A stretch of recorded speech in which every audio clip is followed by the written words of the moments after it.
Szervusz Zoli! Szervusz! Beszélgessünk most kérlek a közösségről és a közösségbe való beilleszkedésről. Van személyes tapasztalatod ebben, meg mint egy kis közösség vezetője. Mit látsz, hogyan működünk mi ezekben a helyzetekben? Hát elég sok tapasztalatom van, mint általában a korombelieknek a különféle közösségekbe történő beilleszkedésről kezdve. Igen. Sőt, neked van egy különleges tapasztalat. Bölcsödés is voltam. Én nem. Én bölcsödés is voltam, ráadásul azzal a nehézséggel, hogy anyukám volt a bölcsis néni. Aha. Tehát ez egy nehezített pálya volt a beilleszkedésre. Tehát ez ugye egyfajta ilyen közösségi illeszkedés, ami az életünknek egy kényszerpályája. Mert hiszen iskolába kell járni. Igen. Bizonyos korig, utána pedig szabadon választott. De ezen túlmenően is rengeteg közösségbe illeszkedünk be, hiszen az utcában lakó gyerekekkel játszunk, vagy a házban lakókkal. De aztán jobban vagyunk az utcában lakókkal. Így van. Sőt, a környéken lakókkal is. Ez minden más szál, más illeszkedés. Én ugyanígy érzem, vagy élem meg a munkahelyi beilleszkedéseket, amiből nekem rengeteg kijutott, hiszen, mint talán már néhányszor említettem, én a világ egyik legszerencsésebb embereként rengeteg dologgal foglalkozhattam az életem során, és tanulhattam, és mind a tanulási folyamat az egyfajta beilleszkedést követel, és egy társaságot, és utána az elhelyezkedés, a munkaközösség is teljesen más. És aztán, ahogy nő az ember, egyszer csak észreveszi ezt hogy elkezd szellemeskedni, ez az ilyen szellemi közösségekben is akar tartozni. Igen, van. És ott is akar beilleszkedni, vagy nem akar. Hozzáteszem, hogy sokan nem tudatosítják magukban nagyon helyesen, hogy már fiatalkorunkban is törekszünk ilyesmire, csak akkor ezt még sokkal bátortalanabbul mutatjuk meg a külvilágnak, és nevesítjük, és keresünk hozzá partnereket. Értem. Hanem inkább olyan véletlenszerű, ahogy te említetted egy beszélgetésben, hogyha van egy osztályban egy szemüveges gyerek, aki jobban ért a matekhoz, akkor arra úgy tekintenek, hogy ez egy kicsit furi, de ha ebben az osztályban van még kettő hasonló, így van, igen. Akkor ők közöttük már elkezdődik egyfajta szellemi kapcsolat. Erre gondolok, szellemi kapcsolatra. Értem. Ami aztán eljuthat oda olyan magasságokba is, hogy az ember akár családi hagyományként, vagy hagyománytiszteletből, vagy szokásjog alapján elkezd foglalkozni hittel. És most hangsúlyozottan hitről beszélek, és nem vallásról. Nem szeretnék ebbe belemenni különösebben, de az, hogy kapcsolódunk valamiféle hitrendszerhez, az egyrészt egyfajta veleszületettség. Engem is szüleim megkereszteltek reformátusnak. Sok-sok évig fogalmam nem volt, hogy és akkor mi van? Ki az a református? És a többiekkel mi van? Azokat szeretjük, nem szeretjük? Mert nem volt szimpatikus, hogy mi vagyok én most megkülönböztetve. De ugye egy hitrendszer. És aztán, ahogy felnövünk, leszünk dózsások, fradisták. Így van, igen. A vérhalomtériek, meg a klauzáltériek, grundosodunk. Igen, így van. Ugye Pál utcai fiúk kitűnő példa rá, már aki olvasta. És aztán eljön, bízom benne, hogy sok embernél eljön az, ami nálam is egyszer csak a középkorúság küszöbén, hogy elkezd ráébredni, hogy kéne valami saját. Nem az, amit mutatnak. Tehát ki kéne alakítani a saját hitemet. És nem követni másikat. Nem azért kereszténynek lenni, mert a nagymamám katolikus volt, az apukám katolikus volt, akkor én is katolikus vagyok, és tök mindegy, hogy mi az, én ezt elfogadom és csinálom, hanem a hitem alapján működni. Azaz megtalálni a saját hitemet. Igen. Váci Mihály bitangok versében van, hogy válasz vallást évente mást. Tégy hitvallást, írj vallomást. Légy nem is folytatom, mert aztán az már politika. De a lényeg az, hogy találjuk meg a saját hitünket, akár vallást, és alakítsuk ki. És akkor ehhez társak kellenek. Mert hogy egyedül nem megy. Nem megy. Aha. Így aztán én is belekerültem többféle közösségbe, nem véletlenszerűen, hanem azért, mert én kerestem közösséget. Mert közösségi emberek vagyunk. Tudomásul kell venni, hogy még a legmagányosabb ember is, aki imádja az ő magányát, azért a genetikánkban ott van az, hogy hordában élünk, hogy családban élünk. Igen. Különböző szintű közösségekben. Így van, igen. Mert már nem vagyunk képesek az önálló életre. A mai kor embere, véleményem szerint, már nem alkalmas arra, hogy kimegy a dzsungelbe, és ott akkor most holnaptól én nagyszerűen megélek, és mindent megteremtek magamra, mert a szervezetünk már nagyon sokat változott. És szerinted a pszichés állapotunk? Mert itt érzésem szerint nem csak arról van szó, hogy biológiailag meg tudod-e teremteni magadnak, hanem a közösségi lény, amiről beszéltél, hogy az azt tudjuk, mentálisan hogy genetikailag is változunk, a kódjaink változnak az évszázadok során, és hát olyan régen élünk társadalomban, olyanok vagyunk, mint a kutya. Aha. Tehát most már a kutya is rá van utalva az emberre. Igen, elég régóta. Így az ember is rá van utalva az emberre. Igen. A más segítségére. Az pedig csak akkor működik, hogyha én is nyitott vagyok egy közösség iránt, egy közösségbe való belépés iránt, akkor lesz a közösség is nyitott az én befogadásomra. Akkor tudunk közösséget alapítani.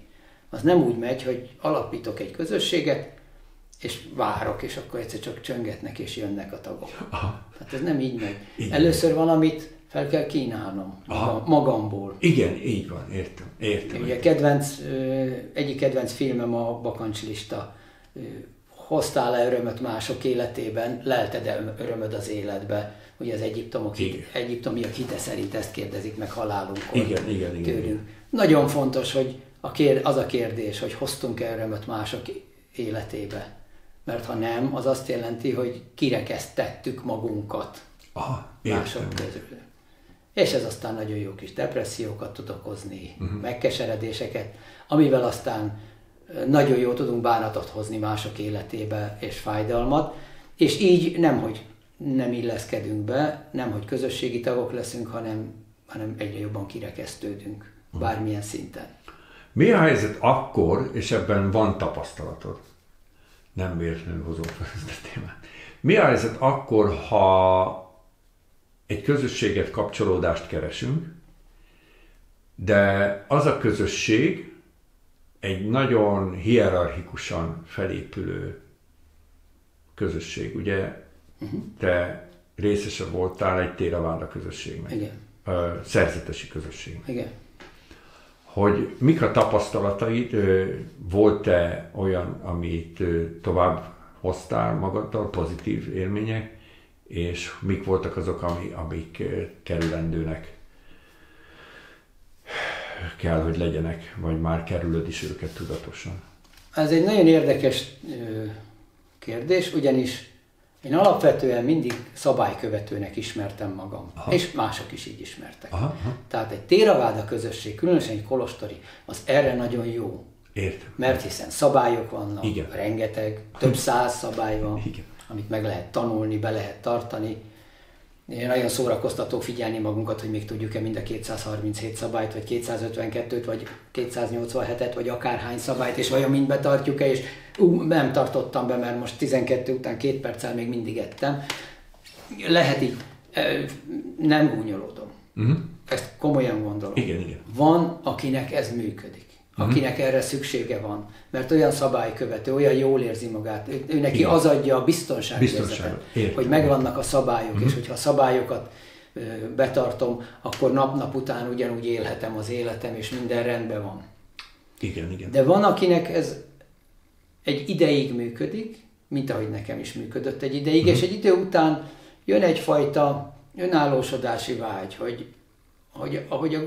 ahogy olvasol egyre többet a buddhizmusról, kiderül, hogy biztos, hogy itt a szabályokról van szó, meg hogyha a szabályokat betartom, akkor eljutok oda, amiről itt szó van.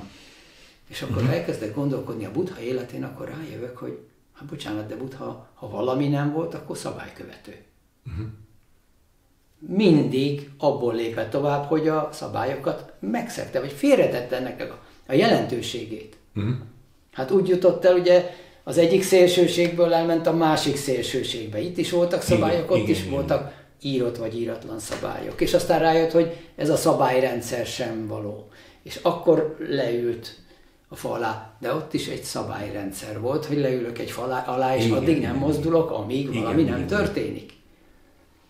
De ezzel, hogy elkezdte kialakítani a saját rendszerét, alakított ki egy olyan alaprendszert, amire aztán közösségek épültek. A közösségek és bármilyen vallási, spirituális közösségre gondolok, nagyon fontos, hogy azt ismerjük föl, hogy amely közösség befogadott minket, amelynek tagjává váltunk, az közösség vagy közönség. Tehát van egy vezető, aki köré csoportosulnak, és csüggnek rajta, mint füge a bokron, és mindenki csak figyeli a szavát, és leszi a pillantását, és azt követi, amit ő mond. Ezt hívom én közönségnek. Értem. Valakinek a közönsége. Ez előbb-utóbb nem szokott az emberek többségének működni. Mert rájönnek, hogy már nincs saját gondolatuk, hanem csak valakit követnek. És ahogy korábban már említettem, amíg más árnyékában jársz, addig nincs saját árnyékod. Igen. Nem az a baj, ha árnyékában jársz, hanem az, ha nem veszed észre, hogy már nincs saját árnyékod, és nem törekszel saját árnyék kialakítására.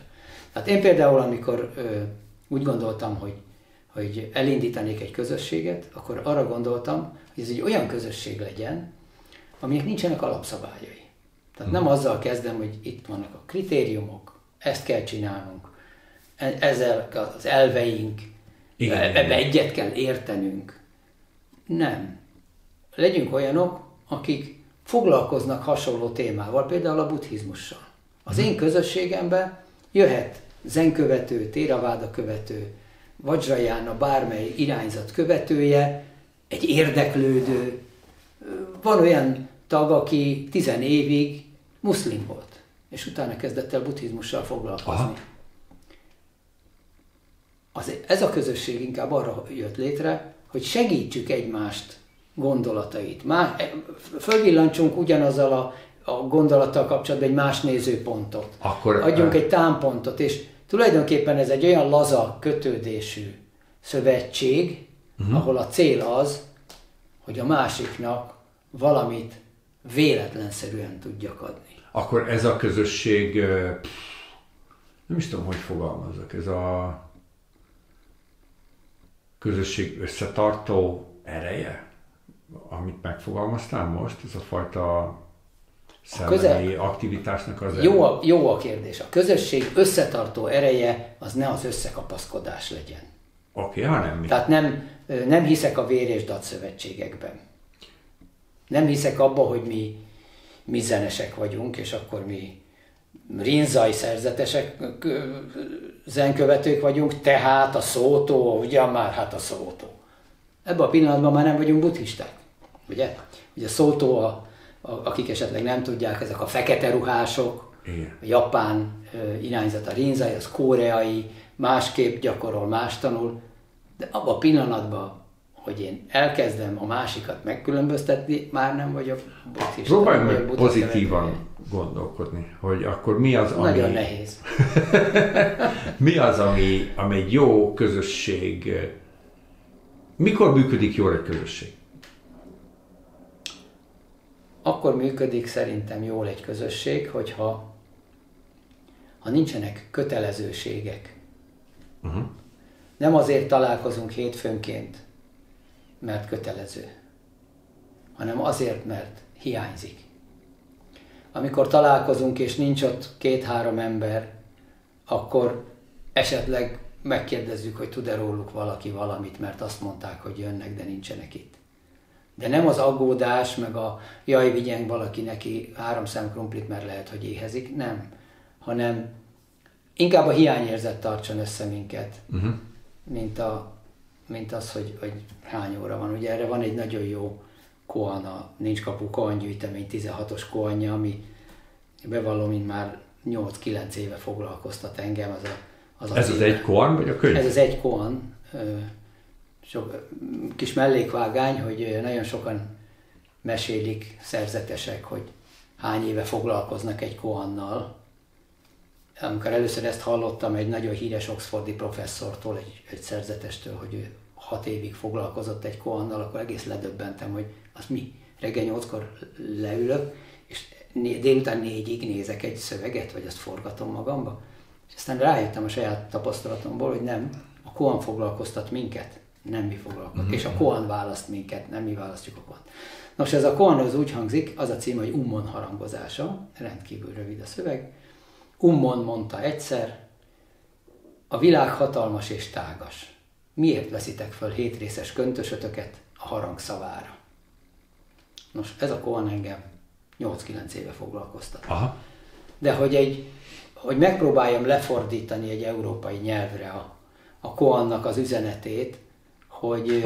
Az általad gondolt üzenetét. Így van. Így van. Az általam gondolt egyik üzenetét. Igen. Az, hogy vegyük tudomásul, hogy rengeteg tapasztalatunk alapján rengeteg előítéletünk van dolgokkal kapcsolatban. Tehát, amikor történik valami, arra megindul bennünk egy reakció. De nem biztos, hogy ez a reakció, ez egy szabad döntés alapú, hanem egy korábbi tapasztalat alapján történik. Ezért mondja azt, hogy ugye a kolostorban mi történik? Jön mondjuk egy keresztény kolostort, hogy így egyszerűbb meghatározni, hogy mikor mennek ki már a papok, megharangúzzák a harangot a kolostorba, és mindenki megy a templomba imádkozni. Nem azért mennek, mert eljött az ideje, hogy elmenjek imádkozni, hanem mert harangoznak, veszem a köntöst, megyek. És ez az élet bármely területére igaz. Elmegyek egy közösségbe, akkor megpróbálok mindenkire mosolyogni, megértő lenni, elfogadó. Ha én rám azt mondják, hogy buddhista vagyok, akkor ugye kedvesen mosolygok, mindenkivel megértő vagyok, együttérző vagyok, de nem, ha belül fortyogok, akkor ne tessék együttérzőnek lenni. Mert akkor a közösségnek nem adok, és nem kapok. Tehát nem közösségként működünk együtt, hanem egy szabályrendszert betartó emberek összedobják a szabályra a reakcióikat. Térjünk vissza még egy picit, hogy akkor a jól működő közösség akkor nem feltétlenül támogat, és nem feltétlenül vállalnak felelősséget egymásért a tagok?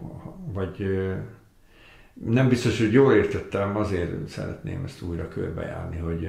Nem feltétlenül támogat. Én azt szoktam mondani, hogy csak azt kritizálom, akit szeretek. Oké. Ez a közösségre is igaz. A közösségben az emberek elfogadják azt, hogy ha a véleményem nem pozitív, de tudok vele segíteni, akkor is átadom. Oké. Nem csak akkor, hogyha egyetértek. Ha valaki nem fontos számomra, arra 7 szám tudok mosolyogni, tudok bólogatni együttérzően, és nagyon kedves tudok lenni. Mert nem érdekel. De nem akarom bántani. Akit szeretek, annak figyelek a szavára, figyelek a gondolatára. És hogyha nekem van egy tapasztalatom arról, ami várhatóan őt éri, akkor megpróbálok azzal segíteni, hogy elmondom az én példámat, én hogy jártam ilyen helyzetben. A fiammal is így működünk. Nem tanítom őt, hanem apa, ez a tervem, mit szólsz hozzá? És akkor elmondom, hogy nekem volt-e hasonló tapasztalatom, nem akarom megmagyarázni, nem azt mondom, hogy ez a jó, vagy az a rossz. Én a közösségen belül is pont ugyanígy működöm. Talán ezért is nem férek bele nagyon sok közösségbe. Mert nem vagyok hajlandó azért kedvesnek lenni állandóan, és mindig pozitív visszajelzést adni mindenkinek. Igen. Mert akkor jól érezzük magunkat látszólag. Mert az segít, ha őszinte vagyok a közösségemhez is, és magamhoz is. Akkor tulajdonképpen megpróbálom összefoglalni és egy kérdés formájában feltenni a bennem legülepedetteket, hogy egy jól működő spirituális közösség inspirál. Hogyne? És itt vége is van. Tulajdonképpen én utálom ezt a szót, hogy inspirál. Igen. Jobb hívja. De azért praktikus, mert nagyon sokan értik ezt a kifejezést, hogy inspirál. Ösztönöz. Tehát ösztönözzük egymást a megismerésre, az önálló gondolatok képzésére, a tettekre, mert nagyon fontos, bármilyen közösségről beszélünk, hogy addig, amíg ülünk, beszélgetünk, mosolygunk egymásra, addig nem történik igazándiból semmi, ami előre vinne minket. Ha nem állunk föl, és nem váltjuk tettekre, igen, akkor semmit nem ér az egész. Kimerem mondani. Akkor csak köldöknézés. Kellenek a tettek, és arra ösztönözzük egymást, hogy aki kevésbé tetterős, az merjen tetterős lenni, merjen bátor lenni, tegyen valamit. Aki pedig túlzottan, azt arra tudjuk egy kicsit visszafogni, hogy gondolja jobban át. Ugye, én is hajlamos voltam, néha még most is vagyok arra, hogy nagy lendülettel rontok előre, nem kellően átgondoltan, és néha ilyenkor esetleg megbántok valakit, akaratlanul, hiszen a szándék nem az. Hát a közösség az ebbe is feltétlenül segít, és ez is egyfajta inspiráció. Hát az is, hogy visszafogok valakit, ez is inspiráció, hogy ösztönzök valakit. Tehát nagyon fontos ez a fajta dinamika egy közösségen belül, és nem az, hogy semmiképpen nem az, hogy kiegyenlítődjünk. Azzal nem értek egyet. Tudod, amikor legyen mindenki kockafejű, legyen mindenkinek fekete egyenruhaszerű. Igen, és akkor vagyunk jók, ha mindannyian ugyanaz a véleményünk. Nem az a közösség, akinek ugyanaz a véleménye. Az a közönség. Közönsége egy eszmének, közönsége egy embernek, egy politikának, egy bárminek a közönsége. Kiszolgál egy igényt, valakinek, valaminek. Mi történik akkor, hogyha úgy látod, hogy a te közösségedbe egy olyan valaki csöppent, aki nem érti ezt? Hogy mit mutat föl, mit akar adni ez a közösség? Akkor hogyan szoktál eljárni? Hát hál' Istennek ilyennel ebbe a közösségben, amiről beszélünk, ugye a tankátyúja buddhista közösségről beszélünk, ilyen tag nem jött még, de találkoztam már ilyennel zen közösségen belül, sőt Theravádán belül is, és azt kell, hogy mondjam, hogy ha egy közösség jól működik, akkor vagy átsegíti ezen az illetőt, és az inspirációin keresztül formálódik, belátásra jut, és megértésre jut, és elkezd belecsiszolódni, hiszen ugye a beilleszkedés, az az összeszokás, összekopás, igen. A kavicsok is úgy illeszkednek egymáshoz. Igen. Hát a téglák hogy illeszkedtek több ezer éve, úgyhogy elkezdték egymáshoz illeszteni, kalapálni. Lehet, hogy ez fájt a köveknek, de akkor is legalább összetartoznak. Igen. Vagy így működik, vagy előbb-utóbb ő maga belátja, hogy ez nem az ő közege, és tovább megy. Ez azért fontos, amit felvetettél, mert találkoztam olyan emberekkel, akik például úgy azért jöttek buddhista érdeklődésűnek, mert hogy valamelyik keresztény irányzatba csalódtak. És akkor csalódtam, tehát elfordulok, és megyek buddhistának. Már is van egy elvárása, hogy majd valami olyat fognak neki pótolni, amit ő ott nem kapott. Ilyenkor, ha nem elég nyitott az ember, akkor szinte garantálható a csalódás. Az előbb-utóbbi csalódás. Ha a közösségnek van egy ereje abban, hogy megmutassa neki, hogy legyen nyitott, érdeklődő, és majd ennek kapcsán fogja tudni kiválasztani, hogy egyáltalán ez az irányzat neki való, vagy a másik, vagy a harmadik. Nem baj az, hogyha több irányzatot meglátogat. De adjon lehetőséget magának. Ismerje meg. Ez az az időszak, amikor nagyon fontos, hogy olvasson. Irányzatokról olvasson, előadásokat hallgasson, embereket ismerjen meg. És csak az alapján döntse el, hogy melyik közösségbe áll be. És ha úgy érzi, hogy nem, akkor menjen el egy másikba. És ha ott se, akkor ne úgy gondolja, hogy ő a hülye, hanem menjen el egy harmadikba. Egy érdekes ponthoz érkeztünk, ami nekem egy ilyen nagyon fontos gondolat a Buddha tanításában, a közösséget, illetve meg a tanítást illetve. Nagyon fontos szerepe van az elköteleződés, de most nem lesz sajnos időnk ezt körbejárni. A záró kérdésem az lenne, hogy amikor valaki teljesen új érkezik a te általad szervezett, vezetett közösségbe, akkor hogyan szoktad fogadni őt? Úgy, hogy megpróbálom megtudni, hogy mi érdekli. Aha. Mivel foglalkozik. Nem munkájába, hanem itt belül Igen, mi foglalkoztatja. Mi az érdeklődési területe. És ilyenkor egy fontos pszichológiai pont az, hogy azt is igyekszem megtudni az érdeklődési területéből, hogy mivel kapcsolódunk. Értem. Például fotózik. Nekem fotokiállításaim voltak. Szobrászkodik. Nekem voltak szobraim. Ez azért fontos, hogy a bizalom szálai kezdjenek kiépülni, és meg tudja nyílni. És megtudjam, hogy valóban mi érdekli. Hogy valóban a buddhizmus érdekli, a Buddha tanítása érdekli, vagy a szertartások érdekli. De egyébként az elköteleződés egy nagyon izgalmas terület, egy más alkalommal szívesen beszélgetnék. Meg tényleg ez sajnos, mi van akkor, hogyha egy olyan valaki érkezik, akinek fogalma nincs? Az a legjobb. Az a legjobb? Az a legjobb. Akkor még senki nem rontotta el, majd én elrontom. Nagyon jó. Akkor legyen ez az utolsó mondatunk. Köszönöm szépen a beszélgetést, Köszönöm nagyon jól szépen. éreztem.